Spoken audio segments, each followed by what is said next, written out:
ನಮಸ್ಕಾರ. ಟಫಿ ಅಪ್ಲಿಕೇಶನ್ನಿಂದ ನಾನು ಇಲ್ಲಿದ್ದೇನೆ. ಹಿಂದಿನ ವಿಡಿಯೋಗಳಲ್ಲಿ ನಾವು ಶಿಕ್ಷಕರ ಪ್ರೊಫೈಲ್ ಅನ್ನು ಸೇರಿಸಿದ್ದೇವೆ. ಈಗ ಶಿಕ್ಷಕರಿಗೆ ಸಂಬಳವನ್ನು ಸೇರಿಸಲು ಪ್ರಯತ್ನಿಸೋಣ. ಈ ವಿಡಿಯೋದಲ್ಲಿ ನಾವು ಸಂಬಳವನ್ನು ಸೇರಿಸುವ ಬಗ್ಗೆ ಕಲಿಯುತ್ತೇವೆ ಮತ್ತು ಪಾವತಿಸಿದ ಸಂಬಳವನ್ನು ವೀಕ್ಷಿಸುತ್ತೇವೆ. ಸರಿ, ಸಂಬಳವನ್ನು ಸೇರಿಸಲು ಪ್ರಾರಂಭಿಸೋಣ. ಡ್ಯಾಶ್ಬೋರ್ಡ್ನಿಂದ ಸಿಬ್ಬಂದಿ ಐಕಾನ್ ಕ್ಲಿಕ್ ಮಾಡಿ. ನಂತರ ಹೊಸ ಪಟ್ಟಿಯಿಂದ ಸಂಬಳ ಆಯ್ಕೆಯನ್ನು ಸೇರಿಸಿ ಆಯ್ಕೆ ಮಾಡಿ. ಅಪ್ಲಿಕೇಶನ್ ನಿಮ್ಮ ಸಿಬ್ಬಂದಿ ಪಟ್ಟಿಯನ್ನು ಇಲ್ಲಿ ತೋರಿಸುತ್ತದೆ. ನಂತರ ಸಂಬಳವನ್ನು ಸೇರಿಸಲು ಯಾವುದೇ ಸಿಬ್ಬಂದಿ ಪ್ರೊಫೈಲ್ ಆಯ್ಕೆ ಮಾಡಿ.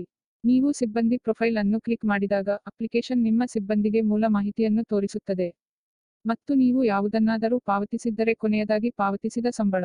ಸಂಬಳವನ್ನು ಸೇರಿಸಲು ಪರದೆಯ ಮೇಲಿನಿಂದ ಪ್ಲಸ್ ಐಕಾನ್ ಕ್ಲಿಕ್ ಮಾಡಿ. ನಂತರ ಅಪ್ಲಿಕೇಶನ್ ನಿಮಗೆ ಹೊಸ ಪರದೆಯನ್ನು ತೋರಿಸುತ್ತದೆ. ಪಾವತಿ ದಿನಾಂಕವನ್ನು ಹೊಂದಿಸಿ. ನಂತರ ಸಂಬಳದ ಪ್ರಾರಂಭ ದಿನಾಂಕ ಮತ್ತು ನಂತರ ಸಂಬಳದ ಅಂತಿಮ ದಿನಾಂಕವನ್ನು ಆಯ್ಕೆ ಮಾಡಿ. ಈ ಅಪ್ಲಿಕೇಶನ್ ಲಭ್ಯವಾದರೆ ಹಾಜರಾತಿಯ ಮೊತ್ತವನ್ನು ಸ್ವಯಂಚಾಲಿತವಾಗಿ ನಿಮಗೆ ತೋರಿಸುತ್ತದೆ. ನಂತರ ನಿಮ್ಮ ಪಾವತಿಸಿದ ಮೊತ್ತವನ್ನು ಸೇರಿಸಿ. ಮುಂದೆ ಕಡಿತ ಮೊತ್ತವನ್ನು ಯಾವುದಾದರೂ ಇದ್ದರೆ ಹೊಂದಿಸಿ. ಮುಂದಿನದು ಪಾವತಿ ವಿಧಾನದ ಆಯ್ಕೆಯಾಗಿದೆ. ನಗದು, ಚೆಕ್ ಅಥವಾ ನೆಟ್ ಬ್ಯಾಂಕಿಂಗ್ನಂತಹ ನಿಮ್ಮ ಪಾವತಿ ವಿಧಾನಗಳನ್ನು ಅಲ್ಲಿ ಹೊಂದಿಸಿ.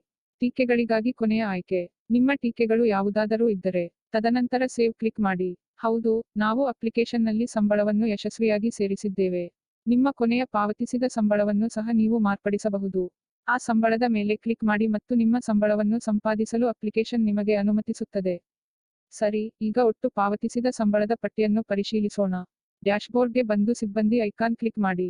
ತದನಂತರ ವೇತನ ಪಟ್ಟಿಯನ್ನು ಆಯ್ಕೆ ಮಾಡಿ. ಇಲ್ಲಿ ಅಪ್ಲಿಕೇಶನ್ ನಿಮ್ಮ ಎಲ್ಲಾ ಸಂಬಳಗಳನ್ನು ತೋರಿಸುತ್ತದೆ. ಆದ್ದರಿಂದ ಇದು ಅಪ್ಲಿಕೇಶನ್ನಲ್ಲಿನ ಸಂಬಳದ ಬಗ್ಗೆ. ಈ ವಿಡಿಯೋ ನೋಡಿದ್ದಕ್ಕಾಗಿ ಧನ್ಯವಾದಗಳು. ಶುಭ ದಿನ, ಶುಭೋದಯ, ಶುಭರಾತ್ರಿ. ನೀವು ಈ ವಿಡಿಯೋವನ್ನು ನೋಡುವಾಗಲೆಲ್ಲ